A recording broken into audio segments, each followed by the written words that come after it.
150 రోజులు. నేను ముందే చెప్పాను, రోజు లెక్క పెట్టుకుంటున్నాం, గంటలు లెక్క పెట్టుకుంటున్నాం, నిమిషాలు లెక్క పెట్టుకుంటున్నాం. 150 రోజులు, ఎన్నో పథకాలు, కార్యక్రమాలు, నిర్ణయాలు, పాలసీలు. నేను ఒకే మాట చెప్తున్నాను, నా దగ్గర డబ్బులు లేవు గాని నూతనమైన ఆలోచనలు ఉన్నాయి. ఒక మంచి ఆలోచన ప్రపంచాన్నే మారుస్తుంది. అలాంటి ఆలోచనలతో ముందుకు వద్దాం, మళ్లీ సంపద సృష్టిద్దాం, పేదరిక నిర్మూలన చేద్దాం, ఉపాధి అవకాశాలు కల్పిస్తాం, ముందుకు పోతున్నాం. ఈ రోజు అందుకనే మీరు చూస్తే నిన్ననే 6 బెస్ట్ పాలసీలు తీసుకొచ్చాను. ఏ రాష్ట్రంలో ఇచ్చిన ఇన్సెంటివ్స్ కంటే అదనంగా ఇచ్చాం. అదే సమయంలో ఈ 6 పాలసీల్లో ఒకప్పుడు ఈజ్ ఆఫ్ డూయింగ్ బిజినెస్ అంటే కాదు, స్పీడ్ ఆఫ్ డూయింగ్ బిజినెస్. అవసరమైతే అడ్మినిస్ట్రేషన్ పరిగెత్తిస్తాం, పనులు చేపిస్తాం, చేస్తామని పెట్టాం. దీనివల్ల ఆదాయం వస్తుంది. వచ్చిన ఆదాయంతో వాళ్ళకి సబ్సిడీ ఇన్సెంటివ్స్ ఇస్తాం. దీనివల్ల మనకు వాళ్ళకు ఉద్యోగాలు వస్తాయి, కొంత ఆదాయం మనకు కూడా వస్తుంది.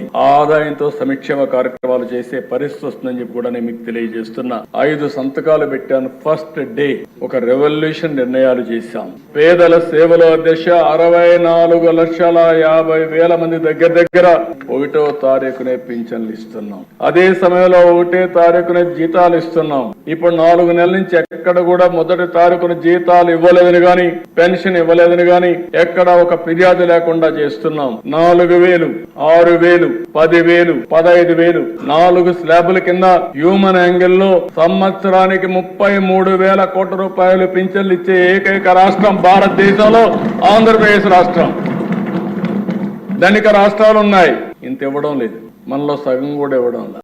64 లక్షల కుటుంబాలను ఆదుకునే పరిస్థితికి వచ్చాం. అది ఎన్డీఏ మానవతా దృక్పథంతో పనిచేస్తున్నాం అని చెప్పి కూడా నేను మీకు తెలియజేస్తున్నా.